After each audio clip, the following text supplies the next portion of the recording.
If you're an EU or EEA citizen travelling with your passport and encounter an issue using the eGates, you could be referred to a Border Force officer.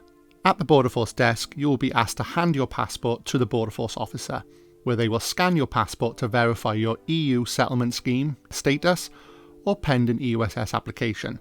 To avoid delays, your passport must be connected to your EUSS status or pending application via your UKVI account. Information on how to update your UKVI account details and the identity document connected to your account is available on gov.uk.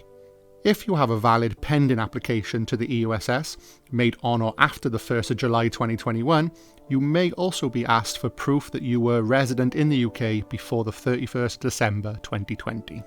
Once the Border Force officer has verified your EUSS status or valid pending application, your passport will be returned to you and you will be granted entry to the UK. There may be circumstances where further checks are required. In this scenario, another Border Force officer will take your passport to perform further checks. During this time, you may be asked to wait at the Border Force desk. Alternatively, you could be handed a pre-filled form titled an IS-81 form and asked to wait in the controlled waiting area whilst the checks take place. It is worth noting here that despite the pre-filled form referring to detainment whilst further inquiries are undertaken, you may only be waiting in this area for a short period of time and could still gain entry to the UK once further checks have been completed. Once the Border Force officer is able to verify that you have EUSS status or a valid pending application, your passport will be returned to you and you will be granted entry to the UK. This process can take between 10 to 30 minutes on average, but might take longer in some exceptional circumstances. If the Border Force officer is unable to make a decision, then it will be escalated to a caseworker, located within the airport.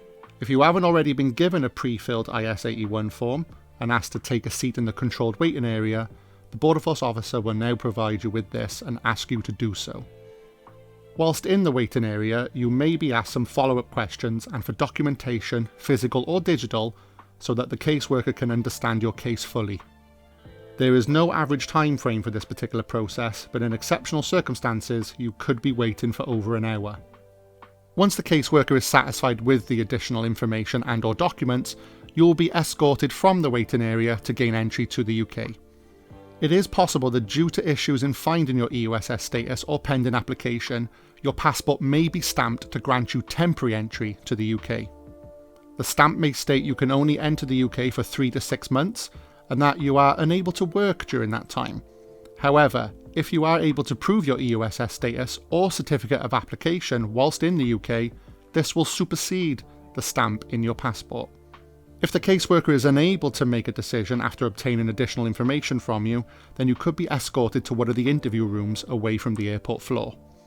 Here, a Border Force officer will ask you a series of detailed questions relating to your travel to the UK and your current residency. A translation service can be provided if needed. There is no average time frame for how long this particular interview process can take. If the Border Force officer is satisfied with the information obtained during the interview process, your passport will be returned to you and you will be granted entry to the UK. However, if after all further examination there is still not enough evidence to prove your right to enter, you will be refused entry to the UK. In this situation, you will be removed from the UK. If you have experienced issues at the border where you feel that a Border Force officer has not followed this process outlined in this video, then please visit the IMA website where you can report a complaint via our portal, send a complaint via post, or contact us via telephone.